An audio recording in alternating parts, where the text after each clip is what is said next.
നമസ്തേ news ഹവറിലേക്ക് സ്വാഗതം. പ്രധാന വാർത്തകൾ വായിക്കുന്നത് സതീഷ് കുമാർ. ഇന്നത്തെ പ്രധാന വാർത്തകൾ: ഉത്തർപ്രദേശ് മന്ത്രിയുടെ പോത്തുകളെ കാണാതായി. 7ഓളം പോത്തുകളെയാണ് അദ്ദേഹത്തിന് നഷ്ടപ്പെട്ടിരിക്കുന്നത്. എഞ്ചിനീയറിംഗ് പ്രവേശന പരീക്ഷ തുടങ്ങി. ഇന്ന് ഫിസിക്സ് കെമിസ്ട്രി പരീക്ഷകളാണ് നടക്കുന്നത്. ഘടകകക്ഷികളെ നിലക്കുനിർത്താത്തതിൽ മുഖ്യമന്ത്രിയുടെ തന്റേടക്കുറവെന്ന് PH മുസ്തഫ. ഉന്നത വിദ്യാഭ്യാസം ഒരു വിഭാഗത്തിന്റെ മാത്രം കുത്തകയെന്ന് ക്യാമ്പസ് ഫ്രണ്ട്.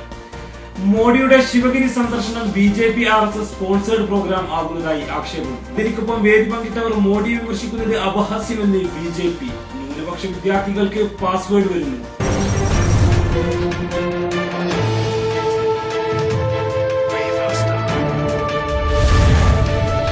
വിശദമായി ഉത്തർപ്രദേശ് മന്ത്രിയുടെ 7ഓളം വരുന്ന പോത്തുകളെയാണ് അദ്ദേഹത്തിന് നഷ്ടപ്പെട്ടിരിക്കുന്നത്. അദ്ദേഹത്തിന്റെ ഫാം ഹൗസിൽ നിന്നാണ് ഇന്നലെ അർദ്ധരാത്രി പോത്തുകളെ കാണാതായിരിക്കുന്നത്. പോത്തുകളെ കാണാതായതുമായി ബന്ധപ്പെട്ട് 15ഓളം ആളുകളെ അറസ്റ്റ് ചെയ്തിരിക്കുകയാണ്. ഇതുമായി ബന്ധപ്പെട്ട് കൂടുതൽ വിവരങ്ങൾ അറിയുന്നതിന് നമ്മുടെ ലേഖകൻ നമ്മോട് കൂടെ ചേരുന്നു. ഉത്തർപ്രദേശ് മന്ത്രിയുടെ 7ഓളം വരുന്ന പോത്തുകളെ കാണാതായതായി റിപ്പോർട്ടുണ്ടല്ലോ. എന്താണ് അവിടെ യഥാർത്ഥത്തിൽ സംഭവിച്ചത്? എത്ര പോത്തുകളെയാണ് അദ്ദേഹത്തിന് മിസ്സായിരിക്കുന്നത്? എവിടെ വെച്ചാണ് പോത്തുകളെ കാണാതായിരിക്കുന്നത്? പോത്തുകൾ എങ്ങോട്ടായിരുന്നു പോയിരുന്നത്? പോത്തുകളുടെ കല്യാണം കഴിഞ്ഞതാണോ? സതീഷ് കേൾക്കുന്നുണ്ടോ? സതീഷ് പറയൂ, എന്താണ്? ഹലോ. കഴിഞ്ഞ ദിവസം മന്ത്രിയുടെ വീട്ടിൽ നിന്ന് നഷ്ടപ്പെട്ട 7ഓളം പോത്തുകൾ നഷ്ടപ്പെട്ടു എന്നാണ് നമുക്ക് ഏറ്റവും അവസാനം ലഭിക്കുന്ന വിവരം. അവിടെ നമ്മുടെ ഉന്നതതല സുരക്ഷാ ഉദ്യോഗസ്ഥരുടെ നേതൃത്വത്തിൽ വളരെ ശക്തമായ പരിശോധന നടന്നുകൊണ്ടിരിക്കുകയാണ്. ഉത്തർപ്രദേശിന്റെ പുതിയൊരു സാഹചര്യത്തിൽ ഇതിന് പിന്നിൽ അട്ടിമറിയുണ്ടോ എന്നുള്ള സംശയങ്ങൾ വരെ ഉയർന്നുകൊണ്ടിരിക്കുന്നു. ഏതായാലും സുഭാഷ്, അവിടെ നടന്ന് മിസ്സായിരിക്കുന്ന പോത്തുകൾ അവിവാഹിതരാണെന്ന ആരോപണമുണ്ടല്ലോ. യഥാർത്ഥത്തിൽ അവരെ ലൈംഗികരമായി പീഡിപ്പിക്കുന്നതിന് വേണ്ടിയാണോ തട്ടിക്കൊണ്ടുപോയിരിക്കുന്നത്? സതീഷ്, ഏതായാലും ഇതിന്റെ പൂർണ്ണ വിവരങ്ങൾ നമുക്ക് ഇതുവരെ ലഭ്യമായിട്ടില്ല. നമുക്ക് കിട്ടിയ ആദ്യ വിവരങ്ങൾ വെച്ച് ഇതിന് പിന്നിൽ വിവിധ ഗൂഢസംഘങ്ങളിലേക്കും അതോടൊപ്പം തന്നെ തട്ടിക്കൊണ്ടുപോകലിലേക്കും ഒക്കെ സൂചനകളുണ്ട്. എന്നാൽ തന്നെയും അതിനേക്കാളേറെ ഇന്റലിജൻസ് വിഭാഗങ്ങൾ പ്രാധാന്യം കൊടുക്കുന്ന ഇതിന് പിന്നിലെ തീവ്രവാദ ബന്ധത്തിലേക്കാണ് കൂടുതൽ പ്രാധാന്യം നൽകുന്നത്. ദേശീയ മാധ്യമങ്ങളും അത് തന്നെയാണ് പ്രധാനമായി റിപ്പോർട്ട് ചെയ്തുകൊണ്ടിരിക്കുന്നത്. ആക്ഷേപം കൂടി ഞങ്ങൾക്ക് ഇവിടെ വെച്ച് അറിയാൻ കഴിഞ്ഞിരിക്കുന്നത്, പോത്തുകൾക്ക് സ്വവർഗരതിയുടെ പുതിയ നിയമം വന്നതിൽ പ്രതിഷേധിച്ചാണ് ഇറങ്ങിപ്പോയതാണെന്നൊരു ആക്ഷേപമുണ്ടല്ലോ. യഥാർത്ഥത്തിൽ ഹൈക്കോടതിക്കെതിരെയുള്ള ഒരു പ്രതിഷേധം, സുപ്രീം കോടതിക്കെതിരെയുള്ള ഒരു പ്രതിഷേധമാണോ ഇത്? പക്ഷേ സുഭാഷ്, ഇതിൽ നിന്ന് രണ്ട് തരത്തിലുള്ള സംശയങ്ങളാണ് ഇപ്പോൾ ഏറ്റവും ഉയർന്ന സമൂഹത്തിൽ നിന്ന് വരുന്നത്. ജനങ്ങൾ പറയുന്നത്, ഒരു വിഭാഗം പറയുന്നത് സ്വവർഗരതിക്കുള്ള പ്രതിഷേധമാണെന്ന്. അതേസമയം മറ്റൊരു വിഭാഗം പറയുന്നത്, വളരെ പ്രമുഖരായിട്ടുള്ള BJP നേതൃത്വത്തിലുള്ള സംഘങ്ങൾ പറഞ്ഞുകൊണ്ടിരിക്കുന്നത് ഇതിന് പിന്നിൽ ഒരു അട്ടിമറിയാണോ, അതുപോലെ തന്നെ പാകിസ്ഥാൻ സംഘടനകൾ ഇതിന് പിന്നിലുണ്ടോ എന്നൊരു സംശയം ഉയർന്നുകൊണ്ടിരിക്കുന്നു. ഏത് തീവ്രവാദ സംഘടനയ്ക്ക് നേരെയാണ് ഇപ്പോൾ ഈ അട്ടിമറി സാധ്യത നീങ്ങിക്കൊണ്ടിരിക്കുന്നത്? ഇന്ത്യൻ മുജാഹിദീൻ അല്ലെങ്കിൽ ഏതെങ്കിലും തീവ്രവാദ സംഘടനകൾ ഇത് നിലവിൽ ഏറ്റെടുത്തിട്ടുണ്ടോ ഈ ഒരു ഉത്തരവാദിത്വം? ഇതുവരെ ഇതിന്റെ ഉത്തരവാദിത്തം ഏറ്റെടുത്തുകൊണ്ട് ഏതെങ്കിലും സംഘടനകൾ രംഗത്തെത്തിയിട്ടില്ല. ഇന്ത്യൻ മുജാഹിദ് ഉൾപ്പെടെയുള്ള സംഘടനകൾ അടുത്ത് തന്നെ ഇതിന്റെ ഉത്തരവാദിത്തം ഏറ്റെടുക്കുമെന്നാണ് നാം പ്രതീക്ഷിക്കുന്നത്. എന്നാൽ അതേസമയം കേരളത്തിൽ ചില സംഘടനകൾക്കും ഇതിൽ പങ്കുണ്ടെന്നാണ് ഇന്റലിജൻസുമായി ബന്ധപ്പെട്ട വൃത്തങ്ങൾ നമ്മളെ അറിയിച്ചിരിക്കുന്നത്. ഏതായാലും പോത്തുകൾ പോയ വഴിക്ക് അവർ അപ്പിയിട്ടതിന്റെ വേസ്റ്റുകൾ കാണുന്നുണ്ട് എന്ന് പറയുന്നുണ്ട്. പോത്തുകളുടെ പിണ്ടം കാണുന്നുണ്ട് എന്നാണ് പറയുന്നത്. ഈ പോത്തുകളുടെ പിണ്ടം പച്ച കളർ ആയതുകൊണ്ട് തന്നെ ഇത് പാകിസ്ഥാനാണ് നടത്തിയത് എന്നൊരു ആരോപണവും കേൾക്കുന്നുണ്ട്. യഥാർത്ഥത്തിൽ ഇത് സംബന്ധിച്ച് വല്ല ഇന്റലിജൻസ് വിഭാഗത്തിന്റെ വല്ല അന്വേഷണ റിപ്പോർട്ടുകളും വന്നതായി സൂചനയുണ്ടോ? സുഭാഷ്, പിണ്ടം എന്നുള്ള ആനയ്ക്കാണെന്ന് നമുക്ക് ഏറ്റവും അവസാനം ലഭിച്ചിരിക്കുന്ന വിവരം. യഥാർത്ഥത്തിൽ പോത്തുകളുടെ പിന്നിൽ നിന്ന് പോകുന്നത് ചാണകമാണെന്നാണ് അടുത്ത നടന്ന ഗവേഷണത്തിൽ നിന്ന് തെളിഞ്ഞിരിക്കുന്നത് എന്നാണ് നമ്മുടെ ലേഖകൻ നമ്മോട് ഇപ്പോൾ പറഞ്ഞുകൊണ്ടിരിക്കുന്നത്. ഏതായാലും ചാണകമിട്ട പോത്തുകളെ കുറിച്ചുള്ള അന്വേഷണങ്ങൾ ഊർജിതമായി കൊണ്ടിരിക്കുകയാണ്. ഉത്തർപ്രദേശിൽ നിന്ന് മറ്റൊരു ലേഖകൻ നമ്മോട് കൂടെ ചേരുന്നുണ്ട്. അദ്ദേഹം പോത്തുകൾ നടന്നു പോകുന്നത് നേരിട്ട് കണ്ട ഒരു കൂട്ടം സമൂഹത്തിന്റെ കൂടെയാണ് ഇപ്പോൾ നിൽക്കുന്നത്. ഒരു സൊസൈറ്റി ഉണ്ട് മുസാഫർ നഗറിൽ, കലാപബാധിത പ്രദേശത്ത് കൂടിയാണ് പോത്തുകൾ നടന്നു പോയതെന്ന് അറിയപ്പെടുന്നുണ്ട്. ഏതായാലും അദ്ദേഹത്തോട് ചോദിക്കാം. ഹലോ ഗണേഷ്, കേൾക്കുന്നുണ്ടോ ഞാൻ പറയുന്നത്? കേട്ടോണ്ടിരിക്കുകയാണെങ്കിൽ കേട്ടോണ്ട് നിൽക്കേണ്ട. ഏതായാലും നിങ്ങൾ ആ പോത്തുകൾ കണ്ട ആരെങ്കിലും അവിടെ വെച്ച് കണ്ടിട്ടുണ്ടോ? എനിക്കിവിടെ കാണാൻ പറ്റിയത് ഒരു പോത്തിന്റെ പിന്നാലെ പോയ ഒരാളെയാണ്. അയാൾ പറയുന്നത് അയാളൊരു പോത്ത് കച്ചവടക്കാരനാണെന്നാണ് ഏറ്റവും ലാസ്റ്റ്. പോത്ത് കച്ചവടക്കാരനാണോ പോത്തിനെ അടിച്ചു മാറ്റിയത് എന്നാണോ ഇപ്പോൾ ആക്ഷേപം വരുന്നിരിക്കുന്നത്?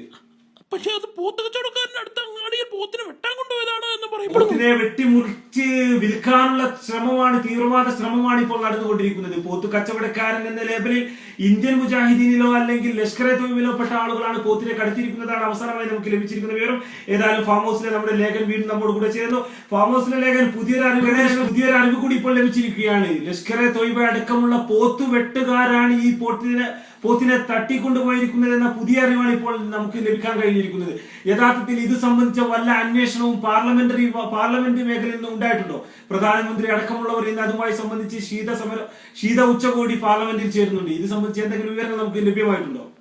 നമുക്ക് ഏറ്റവും അവസാനം ലഭിച്ച വിവരങ്ങൾ പ്രകാരം ഇന്ന് പ്രധാനമന്ത്രിയുടെ നേതൃത്വത്തിൽ പ്രത്യേക ഒരു യോഗം തന്നെ ഇതിന് വിളിച്ചിട്ടുണ്ട്. എല്ലാ മന്ത്രിമാരെയും വിളിച്ചു ചേർത്തിട്ടുണ്ട്. അതുപോലെ തന്നെ ഇന്ന് പ്രതിപക്ഷത്തിന്റെ നേതൃത്വത്തിൽ ലോക്സഭ ഇതിനെ തുടർന്നുകൊണ്ട് സ്തംഭിപ്പിക്കുകയുണ്ടായി. ഏതായാലും എനിക്ക് മറ്റൊരു ചോദ്യം ചോദിക്കാനുള്ളത്, ഇത് പോത്ത് എന്തുകൊണ്ടാണ് പാകിസ്ഥാൻ ചാരന്മാരാണ് പോത്തിനെ തട്ടിക്കൊണ്ടുപോയി പോയതെന്ന് ഇതിന് വല്ല തെളിവുമോടെ ഹാജരാക്കിയിട്ടുണ്ടോ? സുഭാഷ്, നമുക്ക് മനസ്സിലാക്കാൻ സാധിക്കുന്നത് ഈ പോത്തുകളെല്ലാം ഇട്ട ചാണകത്തിന്റെ കളർ പച്ച നിറമത്തിലാണ്. ഇത് പോയ വഴിയിലെല്ലാം പച്ച നിറത്തിലുള്ള ചാണകം കണ്ടെത്തി എന്ന് പറയപ്പെടുന്നു. ഇത് തന്നെ പാകിസ്ഥാൻ സംഘടനയിലേക്ക് ബന്ധിക്കാനുള്ള ഏറ്റവും വലിയ തെളിവായിട്ടാണ് ഇന്റലിജൻസ് വിഭാഗം കാണാതെ പോത്തുകൾ ഇട്ടിരിക്കുന്നത് പച്ച ചാണകമാണ്. അതുകൊണ്ട് തന്നെ ഇതുമായി ബന്ധപ്പെട്ട് പാകിസ്ഥാന് നേരെയാണ് ഈ പോത്തുകളുടെ മിസ്സിംഗ് പാകിസ്ഥാനെതിരെയാണ് ഈ മിസ്സിംഗ് വിരൽ ചൂണ്ടുന്നത്. ഏതായാലും പാകിസ്ഥാനും ഇന്ത്യയും തമ്മിലുള്ള ഉഭയകക്ഷി ബന്ധത്തിന് കൂടുതൽ വഷളാവുന്ന രൂപത്തിലായിരിക്കും ഈ പോത്ത് മിസ്സിംഗ് ഇനി മുതൽ അറിയപ്പെടുക. ഏതായാലും പോത്തുകൾ നഷ്ടപ്പെട്ടതുമായി ബന്ധപ്പെട്ട് കേരളത്തിലും ശക്തമായ പ്രതിഷേധമാണ് അലയടിച്ചിരിക്കുന്നത്. പ്രതിപക്ഷ നേതാവും ലീഗ് മന്ത്രിമാരും നിയമസഭയിൽ ബഹളം വെക്കുന്ന ഒരു കാഴ്ചയാണ് ഇപ്പോൾ കാണാൻ കഴിയുന്നത്. യഥാർത്ഥത്തിൽ തിരുവനന്തപുരത്ത് നമ്മുടെ തലസ്ഥാന നഗരിയിൽ നിന്നും നമ്മുടെ ലേഖകൻ നമ്മുടെ കൂടെ ചേരുന്നുണ്ട്. യഥാർത്ഥത്തിൽ എന്താണ് ഇപ്പോൾ നിയമസഭയിൽ ബഹളത്തിന് കാരണം? എന്താണ് ഇത് യഥാർത്ഥത്തിൽ സംഭവിച്ചത്? ഉത്തർപ്രദേശിലാണ്. എന്തുകൊണ്ടാണ് കേരളത്തിലും ഇതുമായി ബന്ധപ്പെട്ട് പ്രശ്നങ്ങൾ ഉടലെടുത്തിരിക്കുന്നത്? എന്തിനു വേണ്ടിയാണ്? മനസ്സിലാക്കാൻ സാധിക്കുന്നത് കേരളത്തിൽ പുതിയൊരു രാഷ്ട്രീയ സംഘടനത്തിലേക്ക് തന്നെ ഇത് വഴി തുറന്നിരിക്കുകയാണ്. കാരണം ഒരു കമ്മ്യൂണിസ്റ്റുകാർ പറയുന്നത് കേരളത്തിൽ ഏത് സമ്മേളനം ഉണ്ടെങ്കിലും അതിൽ പതിവായി ബിരിയാണി ഉപയോഗിക്കുന്ന ഒരു പ്രത്യേക രാഷ്ട്രീയ വിഭാഗമുണ്ട്, അവരായിരിക്കും ഇതിന്റെ പിന്നിൽ എന്നൊരു ആരോപണം ഉയർന്നിട്ടുണ്ട്. യഥാർത്ഥത്തിൽ അത് ഇപ്പോൾ ഭരണത്തിലിരിക്കുന്ന ഒരു പാർട്ടിയല്ലേ? അങ്ങനെ ഭരണത്തിലിരിക്കുന്ന ഒരു പാർട്ടി ഇതുപോലെയുള്ള 7 പോത്തുകൾക്ക് വേണ്ടി ഇങ്ങനെ ഒരു അക്രമം കാണിക്കുമെന്ന് താങ്കൾ വിശ്വസിക്കുന്നുണ്ടോ? അതിൽ നമുക്ക് മനസ്സിലാക്കാൻ സാധിക്കുന്നത്, ഇപ്പോൾ കഴിഞ്ഞ ദിവസം സുരേന്ദ്രൻ ഉൾപ്പെടെയുള്ളവർ പറഞ്ഞത് അദ്ദേഹം കണ്ടിട്ടുണ്ട്.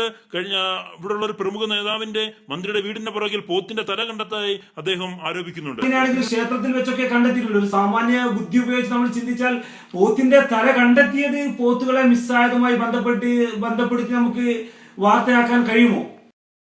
ഗണേഷ്, നമുക്ക് മനസ്സിലാക്കാൻ സാധിക്കുന്നത് ആ നഷ്ടപ്പെട്ട പോത്തുകളുടെ തലകൾ അമ്പലത്തിന്റെ വടിയിൽ കണ്ടതിന് പിന്നിൽ വളരെ വലിയൊരു തീവ്രവാദ ഗൂഢാലോചന എന്ന് പറയപ്പെടുന്നു. കാരണം അമ്പലത്തിന്റെ നടയിൽ കൊണ്ടുവന്ന് ഇതിനെ വെച്ച് വളരെ വർഗീയ വിദ്വേഷം നടത്താനും നാട്ടിൽ കലാപം സൃഷ്ടിക്കാനുള്ള ശ്രമമാണ് എന്ന് ചിത്രീകരിക്കപ്പെടുന്നുണ്ട്. പോത്തിന്റെ തലകൾ വെച്ചത് RSS ആണെന്ന് നേരത്തെ തന്നെ, ഹിന്ദു തീവ്രവാദ സംഘടനയാണെന്ന് നേരത്തെ തന്നെ കണ്ടെത്തിയതല്ലേ? എന്തുകൊണ്ടാണ് അത് പിന്നെ എങ്ങനെയാണ് ഒരു വർഗീയ വിദ്വേഷത്തിലേക്ക് കടക്കുന്നത്?